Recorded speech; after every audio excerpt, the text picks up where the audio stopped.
அஸ்ஸலாமு அலைக்கும். இன்னைக்கு நம்ம ஹாஜரா கிரியேஷன்ல பண்ண போறது சிக்கன் பர்கர். வாங்க எப்படி பண்றதுன்னு பார்த்துடலாம். அதுக்கு ஒரு பவுல்ல 1 கப் வினிகர், 2 கப் தண்ணி, 3 பச்சை மிளகாய், 5 பூண்டை நல்லா இடிச்சு சேர்த்துங்க. 1 கிலோ கோழியோட நெஞ்சு பீஸை ஸ்லைஸ் பண்ணி சேர்த்துங்க. இந்த அளவு கோழிக்கு 18ல இருந்து 20 வரைக்கும் பர்கர் தாராளமா செய்யலாம். 2 டீஸ்பூன் உப்பு சேர்த்து நல்லா கலந்து விடுங்க. மிளகாயையும் நல்லா உடச்சி விட்டீங்கன்னா கோழியில் உப்பு வரப்பெல்லாம் நல்லா ஏறும். குறைஞ்சது 1 மணி நேரமாச்சும் ஊற விடணும். டைம் இருந்தால் 3லேருந்து 4 மணி நேரம் கூட ஊற விடலாம். மயனஸ் எப்படி பண்ணுறதுன்னு பார்க்கலாம். அதுக்கு 4 முட்டையிலேருந்து வெள்ளை கருவு மட்டும் எடுத்துக்கலாம். எக் ஒயிட்டில் மட்டும் மயனஸ் செய்யும் போது முட்டையோட ஸ்மெல் இருக்காது. 5 பல் பூண்டு, வினிகர் இல்லைன்னா எலுமிச்சப்பழ சாறு 1 table spoon, sugar 1 table spoon, 1 teaspoon உப்பு, முழு மிளகு சேர்த்து நல்லா அரைச்சிங்க. மயனீஸில் கொஞ்சம் கொஞ்சமாக ஆயில் சேர்த்து இந்த பதத்தில் ரெடி பண்ணி வச்சிங்க.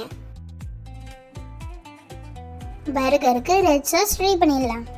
பர்கருக்கு இந்த ரெட் சாஸ் தான் தனி டேஸ்ட் கொடுக்கும். 15 காஞ்ச மிளகாவை சுடு தண்ணியில் 15 நிமிஷம் ஊற விட்டு வச்சுக்கலாம். ஊற வச்ச காஞ்ச மிளகாலேருந்து தண்ணியை நீக்கிட்டு சேர்த்துங்க.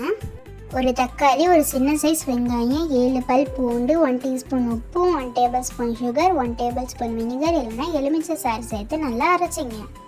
இந்த சாஸுக்கு கண்டிப்பாக நல்லெண்ணெய் சேர்த்து அரைச்சிங்க. சாஸுக்கே நல்லெண்ணெய் தான் நல்லா டேஸ்ட் கொடுக்கும். இந்த பதத்தில் அரைச்சிங்க. Red sauce ready. கோழி 3 மணி நேரம் ஊறிடுச்சு. தண்ணியை வடிச்சிட்டு வச்சிங்க. எல்லா கோழி பீஸையும் நல்லா தட்டி விட்டு எடுத்துக்கோங்க. மைனஸை எக் ஒயிட்டில் செய்கிறதுனால அதோட மஞ்சள் கருவை ஒரு பவுலில் சேர்த்துக்கலாம். நீங்கள் மைனஸ் ஃபுல் எக்கில் பண்ணிங்கன்னா இதிலே 2 முட்டை சேர்த்துங்க. 1 கப் பால், 2 டீஸ்பூன் சில்லி ஃப்ளேக்ஸ், 1 டீஸ்பூன் உப்பு சேர்த்து நல்லா கலந்து விட்டு வச்சிங்க. வடித்து வச்சுருக்க கோழியை சேர்த்துக்கலாம். சேர்த்து 15 நிமிஷத்துலேருந்து 30 நிமிஷம் வரைக்கும் ஊற விடுங்க. 2 கப் மைதா, 2 table spoon cornflour, 2 table spoon bread gram, 1 teaspoon உப்பு, கொஞ்சமாக பெப்பர், சில்லி ஃப்ளேக்ஸ் சேர்த்து நல்லா மிக்ஸ் பண்ணிக்கோங்க. இதில் நம்ம ஊற வச்சிருக்க கோழியை 2 பக்கமும் கோட் பண்ணி எடுத்துக்கலாம். மாவில் நல்லா ப்ரெஸ் பண்ணி கோட் பண்ணுங்க. செகண்ட் கோட்டிங்க்கு முட்டை கலவையில் விட்டு மறுபடியும் மாவில் ப்ரெஸ் பண்ணி எடுத்துங்க.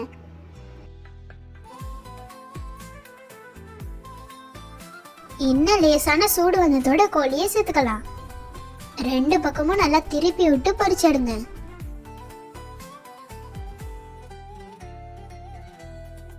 கோழியையும் நல்லா கோல்டன் ப்ரௌன் கலர்ல பொரிச்சு எடுத்துங்க.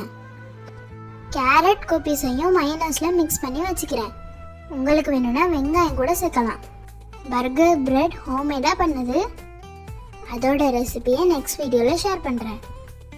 பர்கர் பிரெட் நல்லா ஸ்பாஞ்சியாக சாஃப்டாக இருந்துச்சு. பர்கர் பண்ண கொஞ்சமாக பட்டர் அப்ளை பண்ணி 2 பக்கமும் டோஸ்ட் பண்ணி எடுத்துக்கலாம். இப்போ பர்கரை அரேஞ்ச் பண்ணிடலாம். பர்கர் பிரெட்டில் மைனஸ் அப்ளை பண்ணிக்கலாம். கேரட் கோபீஸ் சாலட் வச்சுக்கலாம். லெட்யூஸ் லீவ்ஸ் கிடைச்சா கண்டிப்பாக சேர்த்துங்க. பொரிச்சுக்கொள்ளியே வச்சுக்கலாம். வெள்ளரி பஞ்சு 3 ஸ்லைஸ் வச்சு நீங்கள் விருப்பப்பட்டீங்கன்னா வெங்காயம் தக்காளி வைக்கலாம். மேலே உள்ள பிரெட்டில் ரெட் சாஸ் அப்ளை பண்ணி க்ளோஸ் பண்ணிடலாம். இதே போல் எல்லாத்தையும் செஞ்சு வச்சிங்க. செம டேஸ்டியான பர்கர் ரெடி. இந்த மாதிரி ஒரு தடவை பர்கர் செஞ்சு சாப்பிட்டு பாருங்க. அப்புறம் இந்த மாதிரி தான் செய்வீங்க. உங்களுக்கு டேஸ்ட் ரொம்ப பிடிச்சிரும். ட்ரை பண்ணிவிட்டு எப்படி இருந்துச்சுன்னு கமெண்ட் பண்ணுங்கள். உங்களுக்கு இந்த வீடியோ பிடிச்சிருந்துச்சுன்னா மறக்காம நம்ம சேனலை லைக் பண்ணுங்கள், ஷேர் பண்ணுங்கள், சப்ஸ்கிரைப் பண்ணுங்கள்.